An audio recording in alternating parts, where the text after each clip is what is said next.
If you've ever felt that your music career won't progress until you get a music manager, I want to change your mind. Because sometimes it can feel like you need somebody on your team to find you a booking agent, to find you a PR, a radio plugger, a playlist promoter, then someone to be a social media manager, a videographer, maybe a photographer. And you build this imaginary team in your mind when actually you don't need a music manager yet.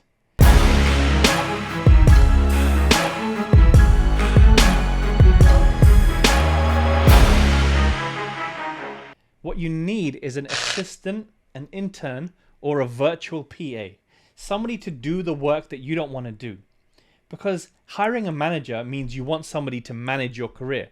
You're giving someone else the creative vision, the artistic strategy that you need to follow. When in fact, you might want to stay the creative control, the CEO of your own hustle, and you might want someone else to do the admin. And when you break it down in terms of income, you have to give somebody else 10, 15, or 20% of all things that you do. Whether that's from the work that they brought to the table or not, depending on what type of deal you go for. So 20% of nothing is nothing. If you're not making any income, why would somebody invest their time into you?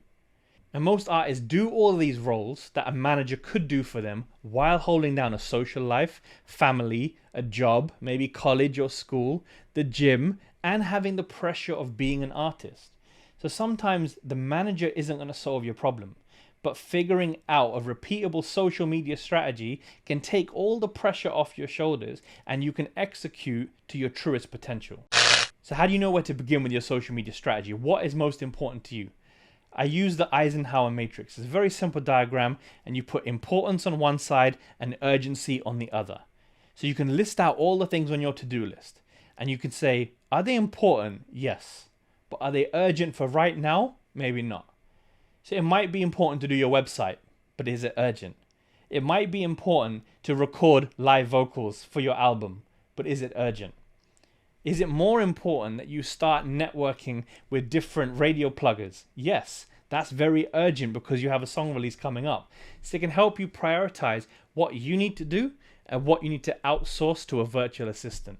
Maybe that's a friend, maybe that's someone in your network that you already know. But if you find yourself saying, I'm just busy, man, I'm always working, my question is, are you working on the right things? Are the things that you're hustling on going to move the needle of your career? Or are you doing the things that you find fun and procrastinating on the things that you don't find enjoyable? I talk about this strategy in my book, The 2 Types of Fans. And chapter 5 will show you a new social media strategy. And I'm going to read out some of the ideas in here. So for other musicians, you can show advanced techniques such as DJ scratching. You can play challenging songs to test the vocal range or ability of a musician, such as rapping double time. You can perform at a well-known location, such as Spotify Studios. And then for the fans on the other side, you can perform your own lyrics over trending or throwback instrumentals, leak your own song and perform it without telling anyone it's your single, or add additional instrumentation on top of a hit song, like saxophone or an extra drum set. So back to having a manager. I think when you create these types of content, you're going to get noticed. And when you do, people are going to ask you what you're trying to achieve. What type of artist do you want to be? And it's very important that you know the direction of your career. It's important that you can model your future self off somebody who's already done it. So that's what you have to do to attract a manager. Number 1 is get organized and prioritize the tasks that are going to bring you extra revenue. Number 2 is create social media content that's going to attract managers to ask more about working with you. And number 3 is increase your revenue stream by finding your own gigs and finding your own merch sales. So you can make opportunities so that when the time is right for a manager to step in, they can amplify the work you're already doing rather than bring opportunities to the table.